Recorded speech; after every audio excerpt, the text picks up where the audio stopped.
नमस्कार प्रिय दर्शकों, मैं हूं एस्ट्रोलॉजर रवि गुप्ता और स्वागत करता हूं आज के मेरे बहुत ही विशेष कार्यक्रम जुलाई महीने का कुंभ लग्न व राशि वाले का संपूर्ण मासिक राशिफल लेकर के मैं आपके समक्ष प्रस्तुत हो गया हूं।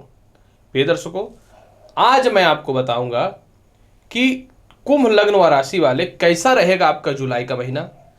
मानसिक चेतना से लेकर के, कर्म क्षेत्र से लेकर के, धन संपत्ति और स्वास्थ्य संबंधित संपूर्ण तथ्यों पे मैं चर्चा करूंगा और वीडियो के अंतिम समय में मैं इस महीने को किस प्रकार से आप शुभ और लाभकारी बना सकते हैं, इसके लिए कुछ विशेष उपाय भी अवश्य बता दूंगा। सबसे पहले एक जानकारी मैं आपको यह देना चाहता हूं। देखिए, है तो यह मेरा वीडियो लग्न पे ही आधारित। मैं अनुरोध करूंगा कि आपको अपना लग्न पता है तो आप लग्न के अनुसार ही देखिए, लेकिन अगर आप इस वीडियो को चंद्र राशि या नाम राशि और लग्न से दोनों के हिसाब से देखते हैं तो ये ज्यादा सटीकता के रूप में आएगा, क्योंकि चंद्रमा मन को अधिनिष्ठ करता है। तो आपको यह पता चल जाए कि मेरी मानसिक चेतना किस प्रकार की है, और लग्न जो होता है ये संपूर्ण कर्म क्षेत्रों को अधिनिष्ठ करता है। तो आपको अपना कर्म और लग्न दोनों के हिसाब से अच्छे से जानकारी प्राप्त हो जाएगी।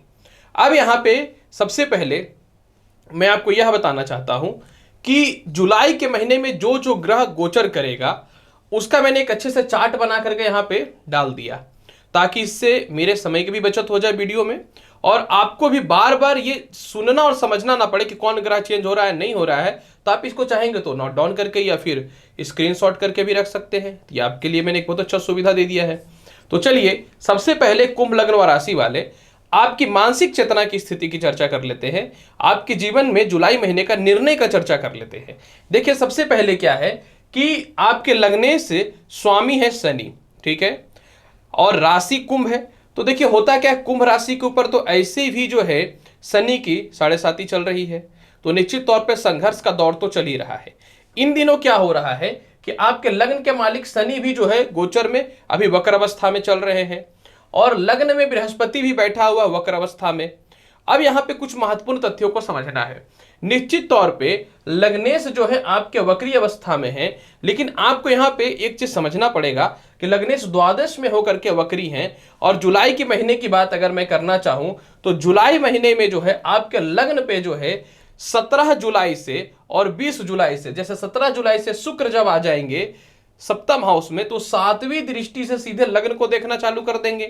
तो इससे बेनिफिट क्या होगा कि 17 जुलाई के बाद बड़े बड़े डिसीजन आप लेने चालू कर दीजिएगा।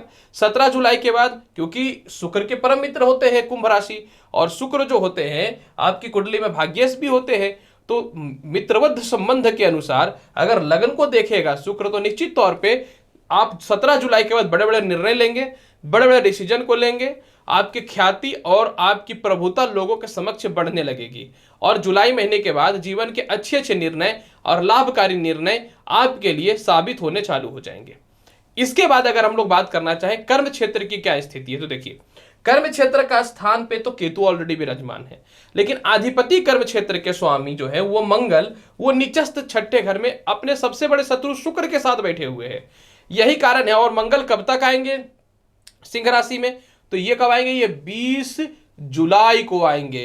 अर्थात कर्म क्षेत्र का मालिक 20 जुलाई तक जो है निश्चित तौर पे निचस्त है, वो भी शत्रु की राशि में 20 जुलाई तक। यानी कर्म क्षेत्र की स्थिति बहुत अच्छी नहीं रहने वाली है। एक तथ्य को समझना पड़ेगा। यहां पे देखिए 7 तारीख तक तो कर्म क्षेत्र को बुध देखेगा, और इसके बाद राहु तो कर्म क्षेत्र को देख ही रहा है। इसका तात्पर्य यह होता है कि निश्चित तौर पे आपको ये चीजें समझनी पड़ेंगी कि 20 जुलाई के बाद नए नौकरी और नए जॉब के बड़े आसार बनने चालू हो जाएंगे। 20 जुलाई के बाद, क्योंकि जब मंगल केंद्रस्थ हो जाएगा, केंद्र के मालिक केंद्र में रहेंगे, तो लाभकारी हो जाएगा। हालांकि ये रोचक योग तो नहीं बनाएगा, लेकिन रोचक योग जैसा फल जरूर देगा। इसका अर्थ यह होता है कि 20 तारीख के बाद आपके व्यापार और नौकरी में उन्नति, तरक्की, सफलता, प्रशासनिक हो, पॉलिटिशियन हो, शेयर मार्केट हो, हर चीजों में तरक्की के रास्ते आपके खुलने चालू हो जाएंगे। अतः अनुरोध मैं यही करना चाहता हूं कि 20 जुलाई तक कोई भी नौकरी हो या व्यापार हो, उसमें परिवर्तन करने का प्रयास मत करिएगा, नहीं तो निश्चित तौर पर दिक्कतों का सामना करना पड़ेगा। इसका अर्थ यही होता है कि 20 जुलाई तक शांत रहिए और अच्छे चीजों का आने का वेट कीजिए। ऐसे कोई भी ग्रह जब परिवर्तित होता है तो कुछ दिन पहले उसका प्रभाव पड़ने लगता है। इसका अर्थ यह होता है कि 20 जुलाई नहीं तो कम से कम 15-16 जुलाई से आपको नए अच्छे करियर क्षेत्रों में लाभ की संभावनाएं दिखनी चालू हो जाएंगी। अगर हम लोग बात करना चाहें कि नौकरी वगैरह में परिवर्तन के कब ऑफर आएंगे, तो 17 तारीख को जब शुक्र आपकी कुंडली में सिंह राशि में चले जाएंगे 7वें घर में, तो आपकी कुंडली में एक चीज दिखता है। और 7 तारीख से बुध जो है वो पंचम हाउस में चले जाएंगे और भद्र नामक राजयोग बना देंगे। कुछ समय के लिए जो है निश्चित तौर पे ये 7 तारीख से लेकर के 16 तारीख तक जो है बुधादित्य योग भी बना देंगे। मतलब 7 तारीख से 16 तारीख के बीच में प्रमोशन पदोन्नति के रास्ते दिख जाएंगे और इसके बाद तरक्की के भी रास्ते आपके जीवन में दिख जाएंगे। तो आपको यह चीज समझना है कि 7 तारीख के बाद प्रमोशन पदोन्नति होंगे, इसलिए हड़बड़ा करके नौकरी चेंज मत कीजिएगा। चेंज करना है तो 7 तारीख के बाद चालू करने की कोशिश कीजिएगा। हालांकि मैं यही बोलूंगा कि बड़ा परिवर्तन करना है आपको तो आप 20 जुलाई यानी 15-16 जुलाई तक तो कम से कम वेट कर लीजिए। निर्णय हमेशा सही समय पे लेना चाहिए, नहीं तो इंसान के जीवन में कष्ट के सिवा कुछ नहीं बचता है, वो ईश्वर हो, इंसान हो या कोई भी हो। मैं एकदम सीधा सीधी बात करता हूं। अब आगे की स्थिति की बात करना चाहते हैं कि पूरे महीने आपकी आय की स्थिति कैसी रहेगी। आय स्थान का मालिक ऑलरेडी बृहस्पति वक्री बैठा हुआ है, बढ़िया है, वक्री बैठा हुआ है। कुंभ राशि में ऐसे बृहस्पति सुफलदायी नहीं होता है, अब ये जब वक्री बैठा हुआ है तो निश्चित तौर पे आय की स्थिति को बढ़ाएगा। लेकिन कुंभ लगन वाले आपके साथ सबसे बड़ी प्रॉब्लम ये होती है ना कि आपका आय का मालिक और धन का मालिक दोनों एक ही ग्रह हो जाता है बृहस्पति, और बृहस्पति ऑलरेडी देखिए वक्र अवस्था में बैठे हुए हैं। लेकिन एक चीज आपको समझना पड़ेगा, निश्चित तौर पर आय की स्थिति के लिए बृहस्पति जिम्मेवार है और बृहस्पति वक्री चल रहे हैं। थोड़ा सा जितना इनकम था उसमें स्लो मोड आया है, स्लो थोड़ी सी स्थिति हुई है, निश्चित तौर पे थोड़े से दिक्कतों का सामना करना पड़ रहा है। लेकिन अचानक लॉटरी सट्टा शेयर मार्केट या फिर कहीं आपने म्यूचुअल फंड वगैरह पे पैसे लगा रखे हैं या इंश्योरेंस वगैरह पे LI वगैरह पे पैसे लगा रखे हैं, तो 7 तारीख के बाद जब बुध पंचम हाउस में भद्र योग बनाने लगेगा तो बुध सीधा जो है निश्चित तौर पे किसको देखेगा। जब बुध भद्र योग बनाने लगेगा तो बुध की चर्चा अगर हम लोग करना चाहें तो जब 7 तारीख को बुध पंचम हाउस में आएगा तो 11th हाउस को देखना चालू कर देगा। देखिए ज्योतिष शास्त्र का एक नियम है, आय स्थान पे जितना ज्यादा ग्रह बैठेगा इंसान उतना धनी होगा। उससे ज्यादा प्रभावशाली योग होता है कि जब आय स्थान को जितना ज्यादा ग्रह देखेगा। बिल गेट्स की कुंडली में कोई विशेष राजयोग नहीं है, लेकिन उसके आय स्थान पे बहुत सारे ग्रह देखते हैं। तो यहां पे देखिए क्या होगा कि 7 तारीख से बुध आय स्थान को देखने लगेगा, यानी 7 तारीख के बाद इनकम बढ़ना चालू हो जाएगा। इसके बाद फिर जो है आपकी कुंडली में देखिए क्या होगा कि फिर 16 तारीख को सूर्य भी चेंज करेंगे तो अपनी राशि को, तो निश्चित तौर पे सूर्य जब छठे घर में चले जाएंगे तो ये क्या करेगा, कर्ज से कमी करने लगेगा। और ये द्वादश स्थान को जब देखेगा 7वीं दृष्टि से तो कर्ज वगैरह से मुक्ति भी कराने लगेगा। इधर आय बढ़ जाएगा, इधर इनकम में, इधर कर्ज वगैरह में थोड़ी सी कमी आ जाएगी। लेकिन महत्वपूर्ण ये नहीं है, 20 तारीख के बाद देखिए क्या होगा कि मंगल जब आ जाएंगे सिंह राशि में तो ये अपनी 8वीं दृष्टि से आय स्थान को, धन स्थान को देखना चालू कर देंगे। तो ऐसी स्थिति में क्या होगा, 20 तारीख के बाद आपका सेविंग बढ़ने लगेंगे। 20 तारीख के बाद अचानक जो मनुष्य का पैसा आता है रेगुलर इनकम के अलावा वो इनकम आना आपके जीवन में चालू हो जाएगा, लोगों का सहयोग मिलने लगेगा। और इस समय मैंने बताया कि प्रमोशन के साथ नौकरी वगैरह में परिवर्तन के भी अच्छे योग दिखने लगेंगे। तो यही कारण है कि 7 तारीख के बाद इनकम में बहुत अच्छा सुधार दिखना चालू हो जाएगा, अकबकाने की आवश्यकता नहीं है। अब आगे की स्थिति की बात करते हैं, जिसका कोई ज्वाइनिंग लेटर वगैरह फंसा हुआ था वो भी 7 तारीख बाद निकलना चालू हो जाएगा। अब देखिए क्या है, अगर मैं विदेश यात्रा की बात कर लेता हूं तो विदेश यात्रा का स्वामी जो है आपकी कुंडली में शुक्र होते हैं और शनि होते हैं। निश्चित तौर पे छठे घर में शुक्र खराब है। शुक्र जो है 17 जुलाई के बाद सिंह राशि में आ जाएंगे, केंद्र में आ जाएंगे, मालव्य नामक राज्य को उत्पत्ति कर देंगे। तो इसका मतलब एक चीज स्पष्ट होता है कि आपके जीवन में विदेश यात्रा, विदेश सुख का योग जो है वो आपके जीवन में जो है निश्चित तौर पे 17 जुलाई के बाद बनना चालू हो जाएगा। तो आपको भी शांत रहना है 17 जुलाई तक। 17 जुलाई तक इंतजार कीजिए, जब समय सही तो सब सही। सबसे बड़ा बात समय होता है, मैं सबसे महत्वपूर्ण समय को ही मानता हूं। यह वही समय है कि इंसान को राजा से रंक और रंक से राजा बनाता है, याद रखिएगा। आगे की स्थिति की बात अगर करना चाहें कि आपका कैसा रहेगा वैवाहिक जीवन और कैसा रहेगा आपके जीवन में प्रेम संबंध, पारिवारिक स्थितियों को भी चर्चा अवश्य करूंगा। देखिए वैवाहिक जीवन का स्वामी से पहले लव रिलेशन की चर्चा कर लेते हैं। देखिए प्रेम की स्थिति की बात अगर करना चाहूं मैं तो प्रेम संबंधित अगर मैं बात करूं तो बुध आपकी कुंडली में सीधे प्रेम के कारक हैं। प्रेम से सुख के मालिक की स्थिति की बात करूं तो चंद्रमा है और मंगल है, और इसके अलावा जो है बृहस्पति। तो इन दिनों क्या हो रहा है, लव रिलेशन में दोहरा नीति आपका चल रहा है। ऐसे स्थितियों में क्या हो रहा है कि आपके दिमाग में लव को लेकर बहुत मानसिक तनाव चल रहा है, प्यार कोई करता है कि नहीं करता है, आप इमोशनली बहुत ब्लैकमेल हो रहे हैं। इसके अलावा पति से या फिर ऑलरेडी बॉयफ्रेंड है तो उससे थोड़े मतभेद की स्थितियां चल रही हैं, या गर्लफ्रेंड भी हैं। तो आपके क्या है कि 7 तारीख के बाद बुध जब पंचम हाउस में आ जाएंगे तो भद्र नामक राज्यों की उत्पत्ति जो कर देंगे, तो 5 तारीख के बाद आपका वैवाहिक जीवन में, लव रिलेशन में सुधार होना चालू हो जाएगा। और 17 जुलाई से आपके दाम्पत्य जीवन में सुधार आना चालू हो जाएगा। जीवन साथी की तरक्की के साथ में, जीवन साथी के द्वारा धन की प्राप्ति के साथ में आपके विवाह के लिए बहुत ही अच्छे अच्छे योग आने चालू हो जाएंगे।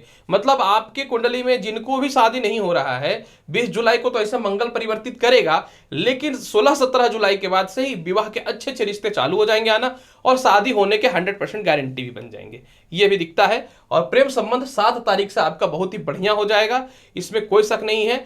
20 जुलाई के बाद उन लोगों के रिश्ते में भी सुधार आ जाएगा जो एक्स्ट्रा मैरिटल अफेयर चला करके रखते हैं या जिंदगी से दोहरा नीति पे चल रहे हैं। उनको भी तो सही होना चाहिए, क्योंकि उनका भी तो माथा शांत होना चाहिए। तो आप लोग का जो स्थिति खराब चल रहा है उसकी स्थिति जो है 20 तारीख से और ज्यादा अच्छी हो जाएगी। चलिए, जब सबका बता रहे तो आपका भी बता देते हैं।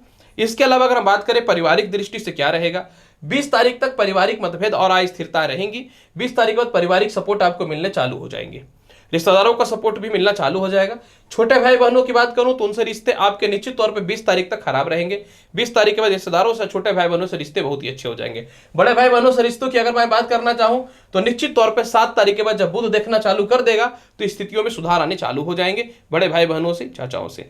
माता पिता से रिश्तों की अगर बात करना चाहें तो माता पिता के स्थान पर ऑलरेडी देखिए बुध बैठा हुआ है, और इसके अलावा जो है निश्चित तौर पर जो है केतु बैठा हुआ है। 3 दिनों माता का स्वास्थ्य, पिता का स्वास्थ्य थोड़ी डिस्टर्बेंस तो चल रही है, इस पर कोई शक नहीं है। लेकिन निश्चित तौर पे आपकी कुंडली में 7 तारीख तक बुध विराजमान है, तो 7 तारीख तक जब बुध विराजमान है तो 7 तारीख तक तो माता पिता से रिश्ते भी ठीक रहेंगे, माता पिता का स्वास्थ्य भी ठीक रहेगा। परंतु यहां पे एक तथ्य समझना, अधिपति कौन है? शुक्र। माता स्थान के, पिता स्थान का अधिपति कौन है? बृहस्पति, मंगल और शुक्र है, ठीक है। तो यहां पे मंगल 20 तारीख को केंद्र में आ जाएंगे और शुक्र 17 तारीख को आ जाएंगे सिंह राशि में। तो इसका मतलब ये हुआ कि 7 तारीख से माता पिता से रिलेशन ठीक रहेगा, 7 से 17 के मध्य में थोड़ी सी गड़बड़ी होगी, उसके बाद पुनः माता पिता से रिश्ते, सीनियर अधिकारियों से रिश्ते और माता का स्वास्थ्य और पिता का स्वास्थ्य में भी सुधार दिखना चालू हो जाएगा। यानी 7 से 17 के बीच में आपको माता पिता से रिश्तों में कड़वाहट नहीं लानी है, बहुत ही बच बच के रहना है, मानसिक शांति बना करके रखनी है। अगर हम बात करना चाहें संपत्ति कैसा रहने वाला है, देखिए बहुत ही क्लियर और स्पष्ट बात बता देता हूं। ऐसे तो 7 तारीख तक संपत्ति का योग है, यानी पहले से कोई गाड़ी प्री बुकिंग वगैरह कर रखे हैं तो हो सकता है मिल जाए, कोई संपत्ति वगैरह प्री बुकिंग करके रखे हैं तो 7 तारीख तक तो मिल जाएगा। लेकिन 7 तारीख से 17 तारीख के बीच का जो गैप है वो पूर्ण नहीं हो पाएगा। यानी 7 तारीख से 17 तारीख के मध्य में आप कोई भी बड़ा इन्वेस्टमेंट कहीं करते हैं, आप कोई भी बड़ा रिस्क लेते हैं तो उस रिस्क के जिम्मेवार आप स्वयं होंगे, क्योंकि 7 से 17 के मध्य का समय आपके लिए ठीक नहीं है। और 7 से 17 के बाद, 17 के बाद आपकी प्रॉपर्टी, वाहन, सुख, गैजेट्स, भौतिक सुख सुविधा की जो वस्तु आप परचेज करना चाहते हैं कर सकते हैं। संतान और शिक्षा के मामलों में कोई बात करना चाहते हैं तो देखिए संतान और शिक्षा का तो पूरे महीने का हाल बहुत बढ़िया है। संतान की तरक्की होगी, जिनको संतान कंसीव नहीं हो रहा था 7 तारीख के बाद बुध आदित्य योग के द्वारा संतान कंसीव होने से रिलेटेड शुभ समाचार प्राप्त हो सकते हैं।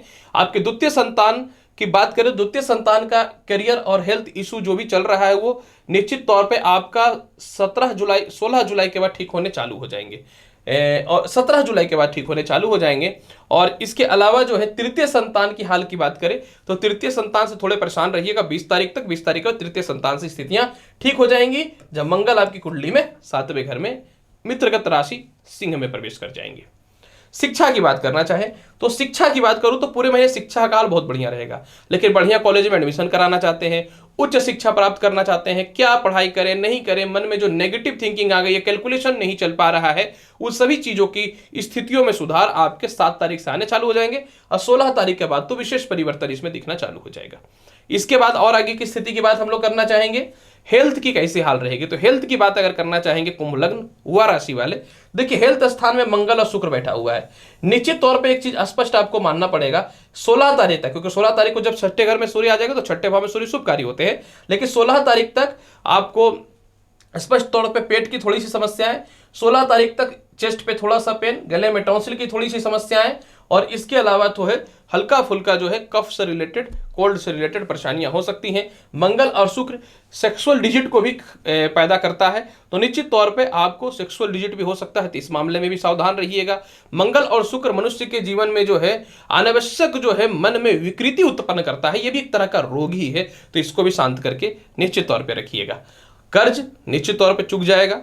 अगर उपाय की बात करें तो 16 तारीख तक आपको हनुमान जी को और माता लक्ष्मी को हमेशा पूजन करना है, लड्डू चढ़ा दीजिए और माता लक्ष्मी को मिश्री चढ़ा दीजिए।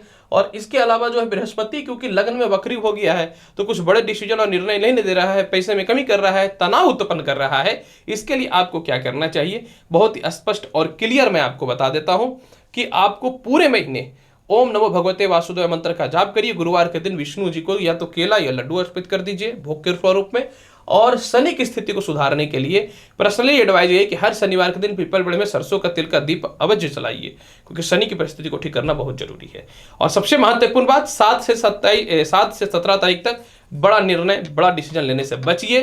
क्या फायदा फिर जब सुन के कोई अमल नहीं करिएगा तो बेहतर रहेगा।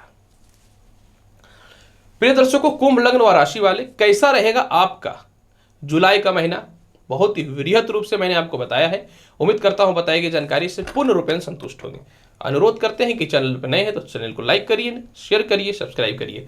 मिलेंगे अगली वीडियो में और महत्वपूर्ण और ज्ञानवर्धक जानकारी के साथ। तब तक के लिए नमस्कार।